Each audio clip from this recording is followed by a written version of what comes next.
up, guys?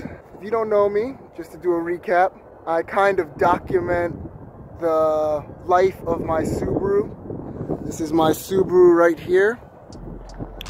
Excuse the uncleanliness of my car today. It's a bit dirty. We had a bit of a snowstorm the past week.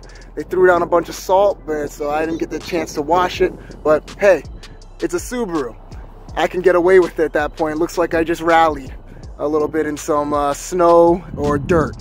So that's the good thing about a Subaru. You have a very good excuse for a dirty car. Right now, I have hit the 90,000 mile milestone. 91,728. So there's some maintenance things that need to be done. So right now I'm just gonna go over some of those maintenance requirements and the things that have happened from 60 to 90 to this car, because if I'm talking to people who are interested in purchasing a Subaru or interested in purchasing a 2012 or 2011 WRX or even any model year that has this engine, which is the EJ, which has been for a long time, but any people interested in this, whether it be the hatch, whether it be a Subaru, you know, it's just good to know, because even in this model year, the hatch is the final year they made of this style. They don't have it anymore. It's all sedans, and the motor is the FA motor now, so it's really different. The EJ is still in the STI, but if you're looking to get into a hatch, this is the 2014 was the last year of the performance WRX hatch. Now they're all Imprezas out there. If you want that practicality, you want that level of being able to get around with all-wheel drive with a higher level of performance in a hatch style car, 2014 was their last year. So if you're interested in that, you're going to be looking into a car that is now probably reaching higher mileage.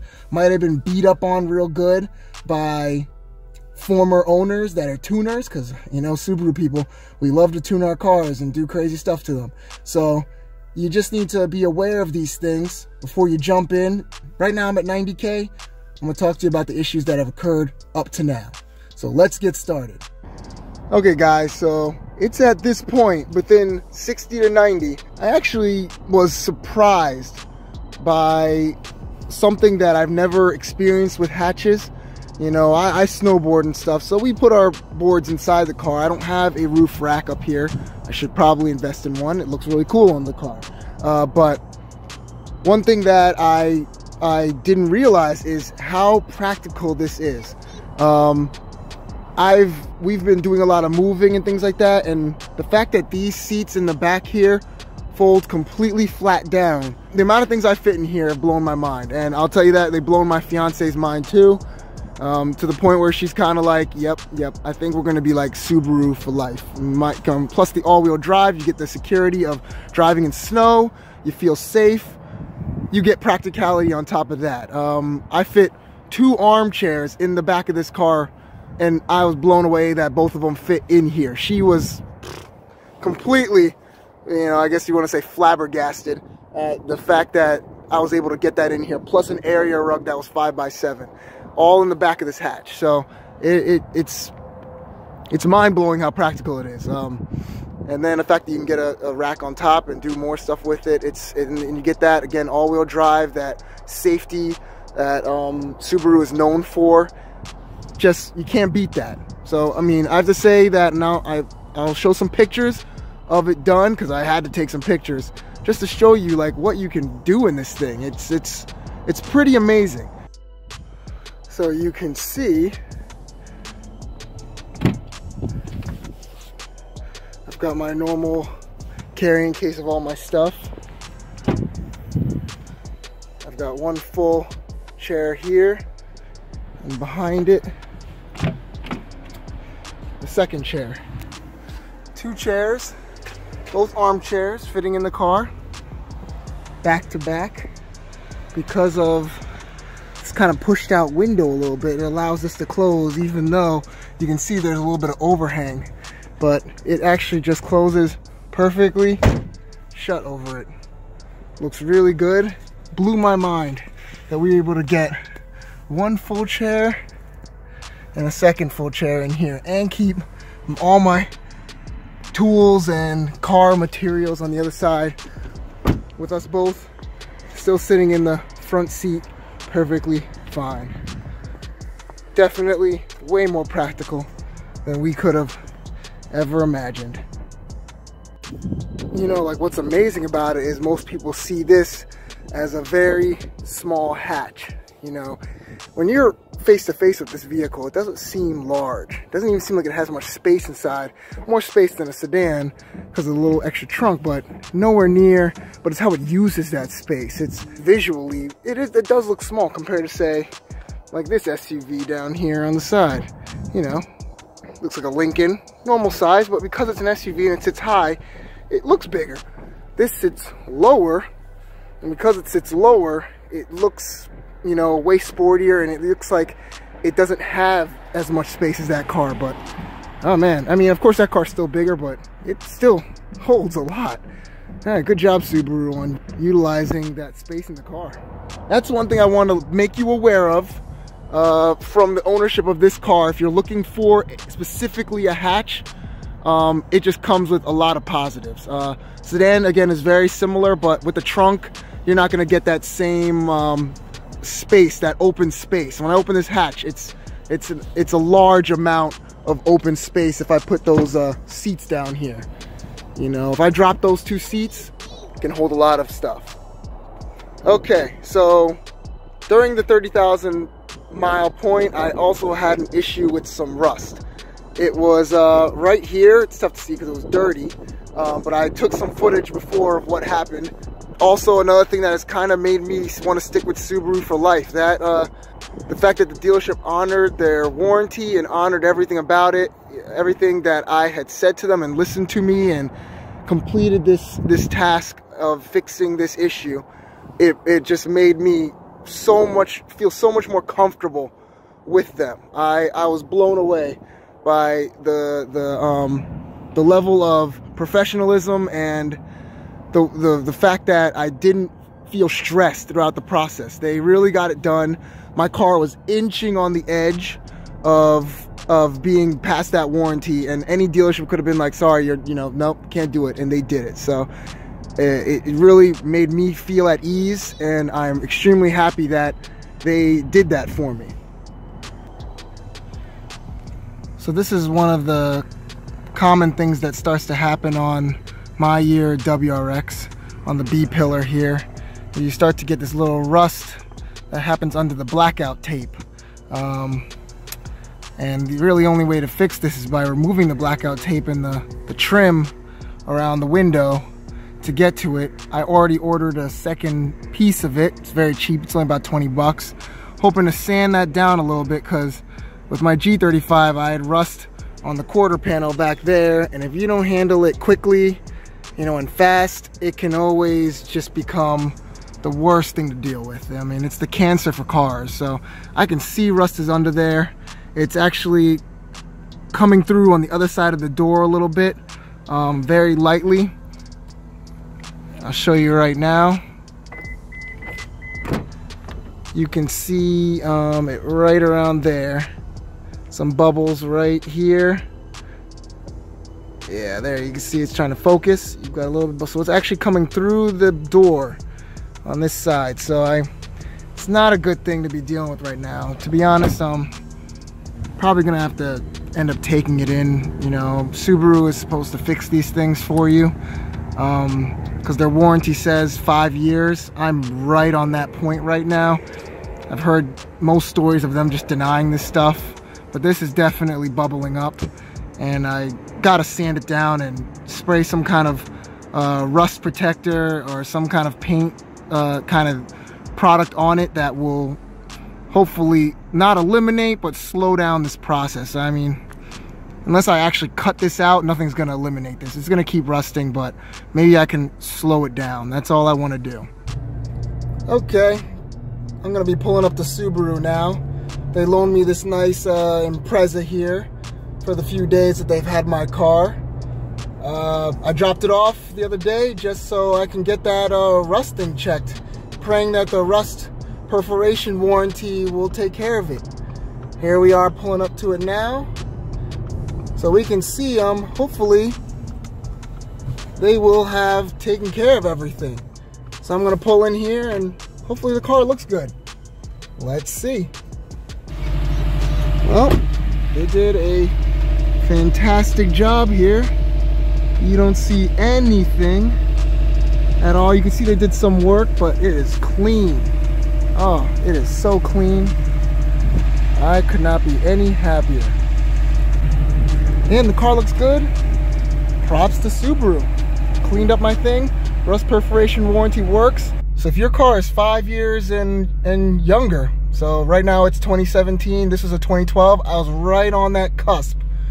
But 5 years and younger, bring it in if you see any rust on any panels. You want to make sure that you get that done ASAP, like ASAP. Because if you don't get it done right away, you're going to miss this opportunity. And that's this right here.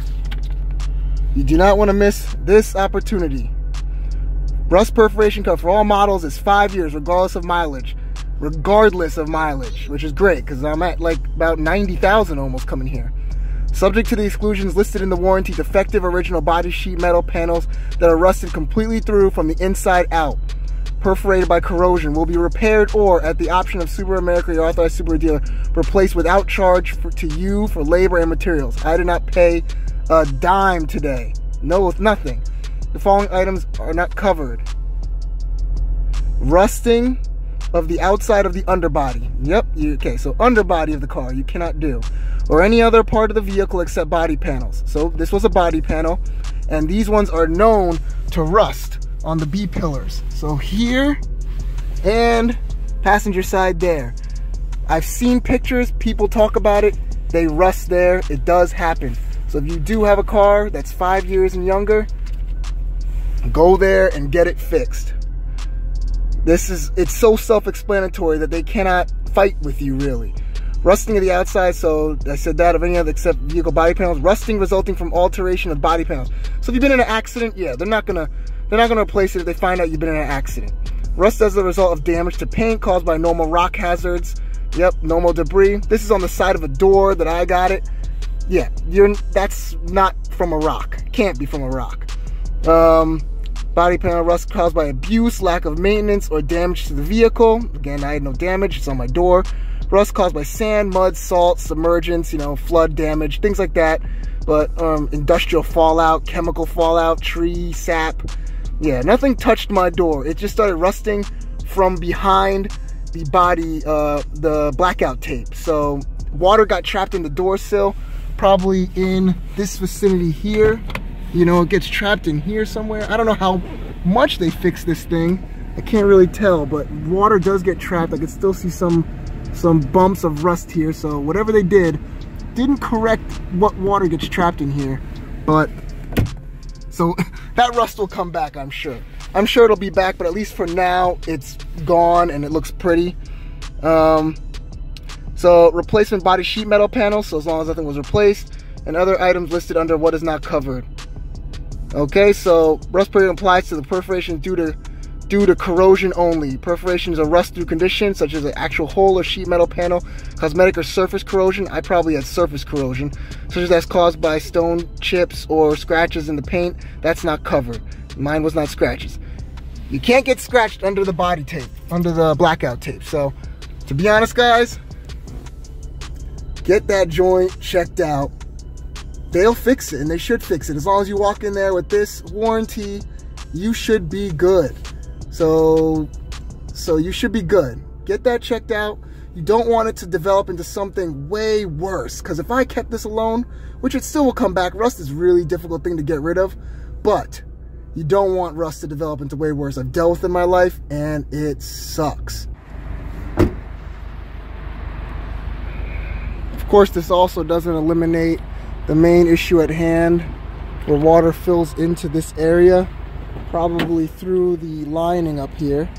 It does seem like they sealed it up pretty good up here, so I'm not gonna touch this or mess with this, because it got loose over time. The weatherproofing, water was getting in from the top, leaking into this. As you can see, there's still some like weird rust here. Maybe that'll slow down now. I'm sure they noticed it, but that's where the main problem lies, is if you have bad sealing up here, water gets into a hole, seeps into here, because it's looks like it's hollow in between there, as you can see, and it starts filling in, and then it starts rusting from the inside. So if there's a fix for this, I'd say try your best to make sure that hole up there is plugged well, and get that sealing to push against it so that no water gets through the hole. There's literally a hole that it plugs into. If you can do that, you can at least prevent this from happening slowly. Again, I see still that there's rust on the edge here. This will come back. Whether it be a year from now, 2 years from now, it'll come back though. That's not stopping it.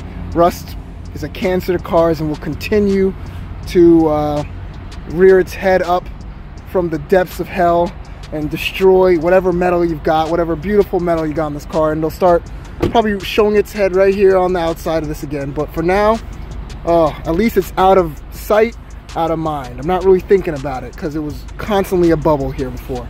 I'm very happy. Thank you, Subaru, for handling this. I'll write you guys a little review online.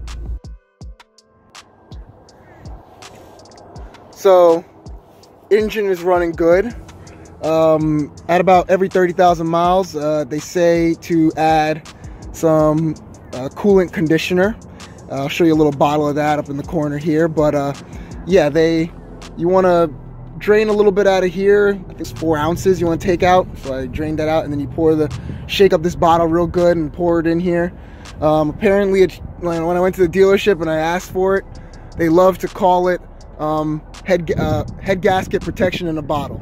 The bottle itself is rebranded from some other product that I think it's called Radweld or something like that, but it's just protection for our motors. Because yes, Subaru does realize, I guarantee they do, that they developed a motor with a little bit of issues, whether it be head gaskets, you know, the seals, you know. So you know, you love your engine. I love my engine. This thing is amazing. It sounds great.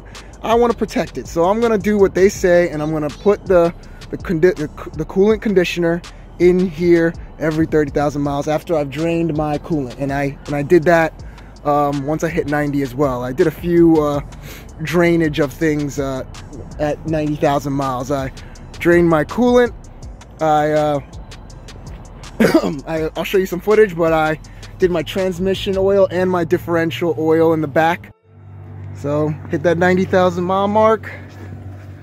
So I'm doing my tranny oil. You know, I try to do this every 30,000 miles. So right now I just got it leaking out there. The bolt is pretty accessible right there. Tough to see, but it's right there. You can see the hole. Just letting it leak out until it stops dripping a little bit. It's starting to get a little slower here. And then I will refill from right up here. Best part, no side bolt on the tranny that you need to fill it through. Do it right from the top, straight in, easy.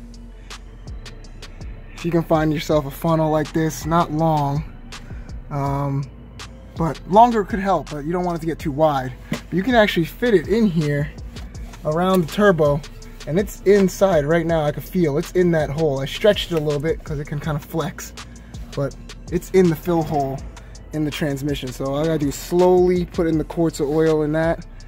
Easy, we'll be done. It'll take about 3.8 quarts.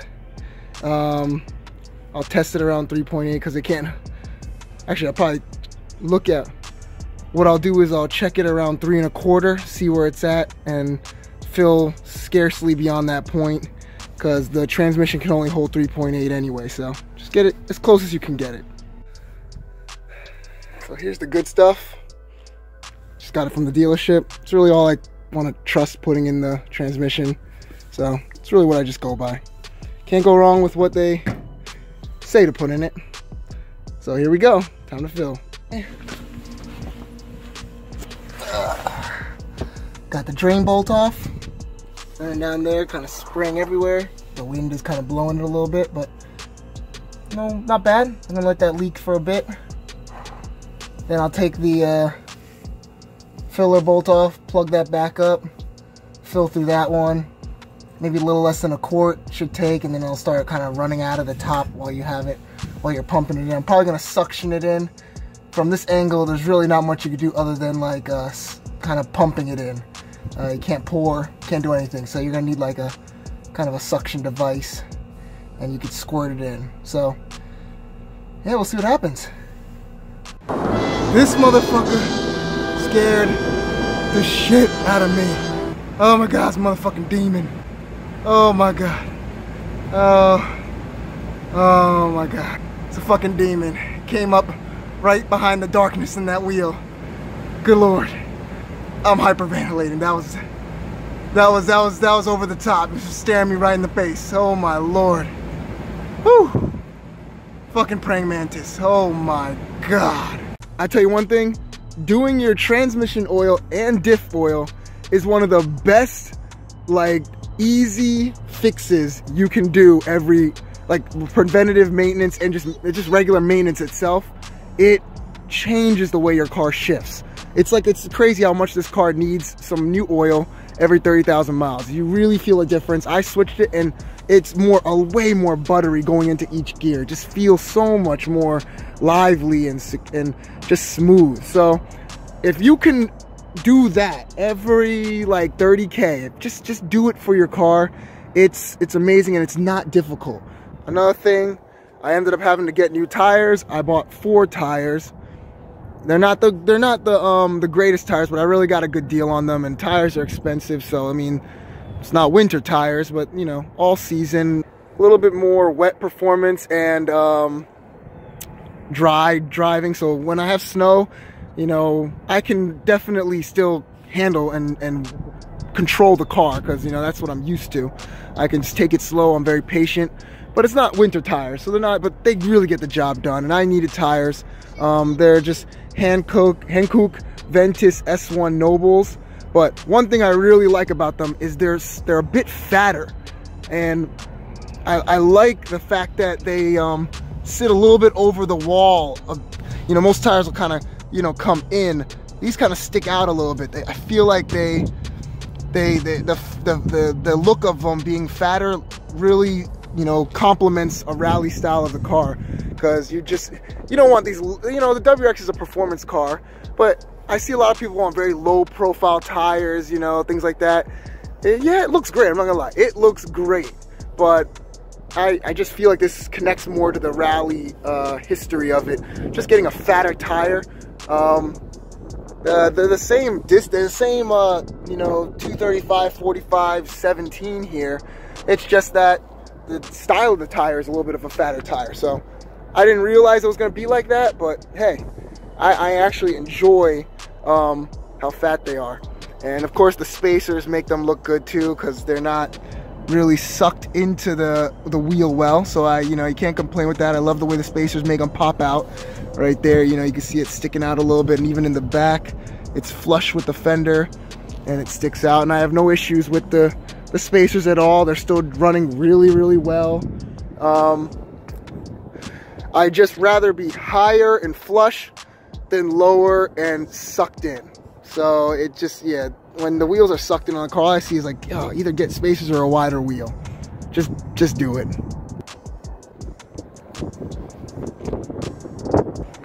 Okay, so another thing that is a bit more of an issue with this car, and you may be running into this now, or you will run into this at some time, but it's definitely an issue that these cars have. I've done a lot of research, I've looked on the forums. I don't know if it's specifically our year, but I've heard of it even trickling into the 2015s and up, but there's an issue with the throwout bearing on this car. Car shifts perfectly fine. Transmission runs great. I had thought also me changing the oil in the transmission and doing that would alleviate it, but it really didn't. It's still the same issue. It's a throwout bearing on this car, and it starts to make ungodly different types of noises every time you're shifting, and when you just start the car in the morning. If you're just pressing the clutch down, depressing it a little bit, you get all kinds of squeals and grindy noises, like almost like there's debris in there and all that stuff. So But again, it doesn't affect the car shifting habits and mechanics of it.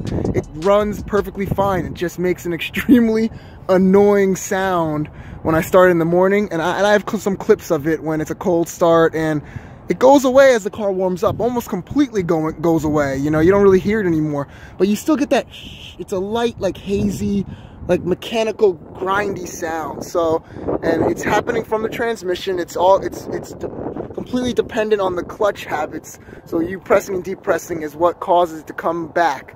But yeah, the throwout bearing is something I need to get replaced. I'm not sure the cost on it, but it's going to be expensive because you're going into the transmission. I might as well get a new clutch at the same time. Just get that whole process done at one time.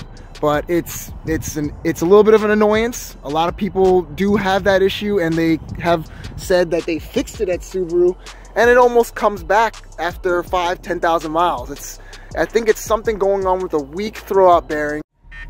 So you can even hear it from inside the car. But if I press the clutch, it's gone. If I let go, it now goes away. Kind of sucks, it's a bit annoying in the morning, but it goes away after about a minute or two.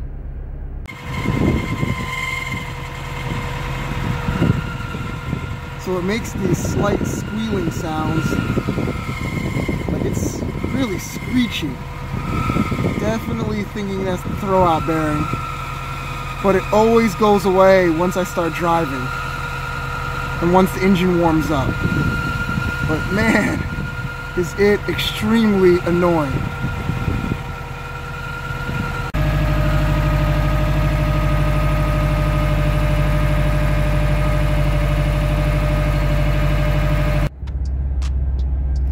So I'm driving right now and there's no sound at all. Sound is gone, it's warmed up. It seems to only happen cold starts in the morning, or just in general when I first start the car. But also, really, it only happens during winter time. It just snowed. It got its lowest temperature probably of the winter now. It's not even winter, but it definitely got around 20-something degrees. Low 30s, high 20s. I get that throwout bearing sound. So something to look into, but the car drives absolutely fine. It's just an annoyance. If you can get used to it, you can deal, but if it's something that becomes really unbearable to you, you might want to get it checked out. But I'm pretty sure it's the throwout bearing. From what I've read, that's what most people are saying is the issue. It sucks because after your car's out of warranty, all you can really deal with is just saying, fuck it. I don't have time to get, pay all this money out of pocket to fix this. It's not affecting my performance. It's just an annoying noise. Eventually I'll get this fixed when I feel like my clutch needs to be changed. I'll do it all at one time, but right now my clutch runs fine too. So one of the other things I did is I cleaned my MAF sensor. I was getting some odd idling issues. It wasn't like jumping around or anything, but it wasn't feeling like it was sitting tightly at the idle it needs to be at. So I was like, you know what? I have never, ever cleaned my MAF sensor. So, I popped the top of this off, took off the MAF sensor, got some specific cleaner. So I made sure to get that, and I sprayed it. It dries super fast. It's almost, once you spray it, it dries. But it cleaned it off. I installed it back on, and the car also runs a bit better now. Cleaning that was a big help. It was really easy. Again, something super simple and cheap to do. It just can look up on YouTube on how to do it anywhere. It's, again, very, very, very, very simple. But beyond that, guys, that's all that really happened with the car within 30,000 miles. Some new things, not many old things. I did some of the maintenance stuff at 60,000 miles, so you might be hearing a repeat of that. But hey, it's good to know. When you're looking for one of these and you're looking to jump into Subaru, the brand itself, this is a really good car. I'm amazed at how well it has held up and how good it feels to me. The car looks great, it feels great. The Subaru community is all around you on this, got people love Subarus. We went to the mountains last year and to go snowboarding, and up in the mountains, all it was up there during this day of a blizzard was Subarus and Evos and trucks. It was really cool being able to take that trip, and you get up there and it's like a community up there like, oh, you made it. Yeah, of course I made it. But you were seeing absolutely no rear-wheel drive cars going up there or anything like that. So it was just really nice, like, being able to take this thing out in dry, take this out in wet, take this out in snow, take this out in dirt. You can't phase it. The all-wheel drive system is really that 50-50 distribution is something you can't complain about. And I feel like, you know, even though I've jumped into a hatch model, which is, I'm not disappointed in that at all. I love it. The practicality points on top of that just exceed my expectations altogether. And me and my fiance, we really do love this car a lot. She doesn't know how to drive stick, so sorry. The car has a lot of, you know, simple, very basic interior, so you're not dealing with much going on in there. But outside and the actual drivetrain of the car are where this thing really matters. It's got a lot of performance, it's got a lot of safety features, it's got a lot of security on the road. It's something I've never actually had in a car. I just had a Prelude, I had a Honda Civic, and I had my G35. And my G35 was also a great car. I love that car too, but I have to say, I feel like this is taking it to another level for, I guess you can say, maybe more adulthood. I feel like it's a car that represents me a bit more at the age I am, and I'm about 32. Yeah, they have people doing a lot to these cars tuner wise and stuff like that, but the hatch really represents, you know, me a lot better. I like it. It's got a lot of nice styling. The lines are really cool. Even the little touch-up things I've done to it myself really emphasize the look even more and show that this thing isn't reckoned to be messed with. You know, it's still got some oomph and aggressiveness to it, you know, especially from the front and the lighting and the way the headlights look. It's in the bumper and the lines and cuts, and even that lip I added that I showed you guys in the last video just really adds to that level of styling that just makes people go, there's something angry coming up the road behind me. I'm very happy with this car. I'm very pleased. Here's to another 30,000 miles at 120. We'll see where that takes us from here. And I know you guys will be there to watch. You know, I try to give as much information and as much data to you guys as possible. And I hope it helps you. Okay, so guys, thanks for watching. I will catch you guys later. Peace.